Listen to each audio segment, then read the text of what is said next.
जय श्री राम। राधे राधे। आप सभी को चरण श्री का स्पर्श प्रणाम। आप सबके जीवन मंगलमय कामना करी था। आप सबके बीच बहुत प्यारा भजन लेके आई ही फूलवा चढ़े के सुन जय बहनी दीदी। अपन सब प्यार दुलार आशीर्वाद खूब में दे जय ही।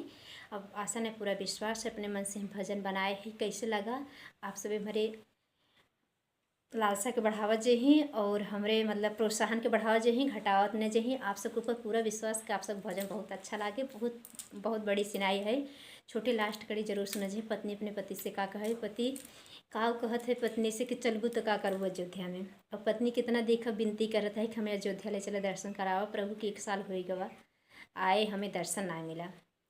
और बीच में स्किप न कर जे ही देखत जे ही कि मतलब गीत में कैसे कैसे हम मतलब अपने मन से कैसे बनाए हैं। कैसे लगा आप सबका कमेंट में ज़रूर बता दें। प्यारे प्यारे कमेंट में।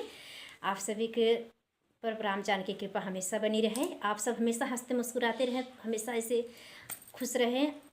आप सबको बहुत बहुत धन्यवाद। जय श्री राम। देर न करती है भजन को सुना रहे हैं। हम बहुत खुश हैं, अपने मन से बनाए हैं। कैसा लगा हमारी खुशी को और बढ़ाइएगा आप लोग।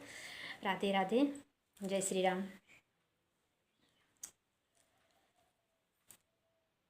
हे पिया चल करी अयोध्या, हे पिया चल चले अयोध्या नगरिया। हे पिया चल अयोध्या नगरिया। का करबू धनिया अयोध्या नगरिया।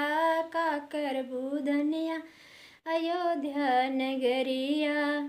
अरे राम जी के दर्शन के मनसा बहुत बा। राम जी के दर्शन के ललसा बहुत बा। हे पिया हमरो पुराई द मनोरथ। हे पिया हमरो तू ललसा पुराई द। प्रभु राम जी का हमें दर्शन कराई द। हे पिया कब चल अयोध्या नगरिया। कैसे के चली धन अयोध्या नगरिया। कैसे के चली धन अयोध्या नगरिया। बहुत भीड़ बाटै प्रभु के नगरिया। बहुत भीड़ बाटै प्रभु के नगरिया। चल पिया चली अयोध्या नगरिया।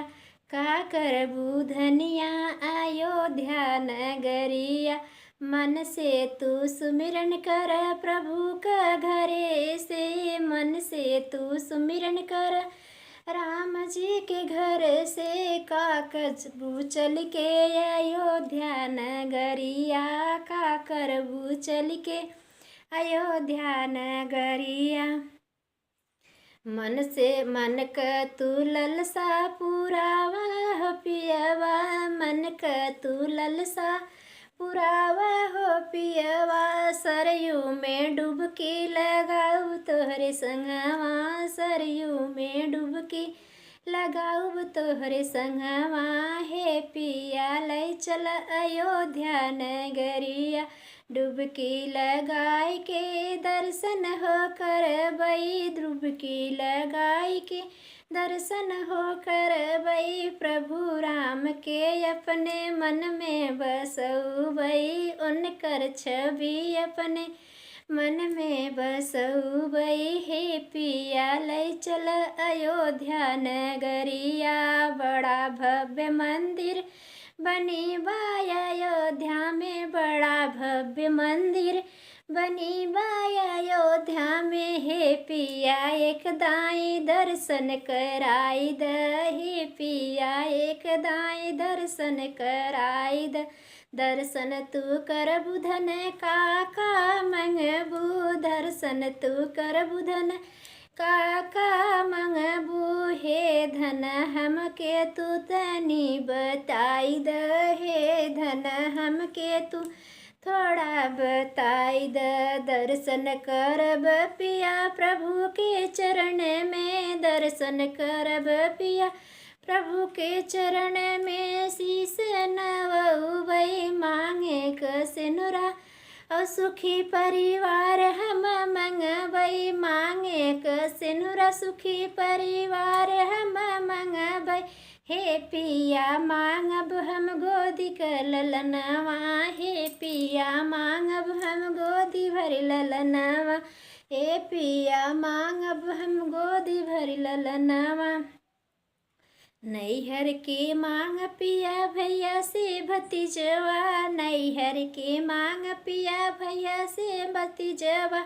हे पिया अपने के अचल यही वतवा, हे पिया अपने के अचल यही वतवा।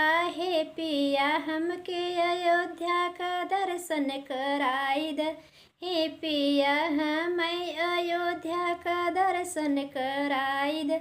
अच्छा हम चलब अयोध्या के दर्शन, ज़्यादा जिन तू हो समान हो कीनू, ज़्यादा जिन धनिया तू मेला हो घूमू। तब तो के लई चल के दर्शन करऊ बई, तब तो के लई चल के दर्शन करऊ बई। देखा कितना पत्नी की याद हो का कहत हमके समान।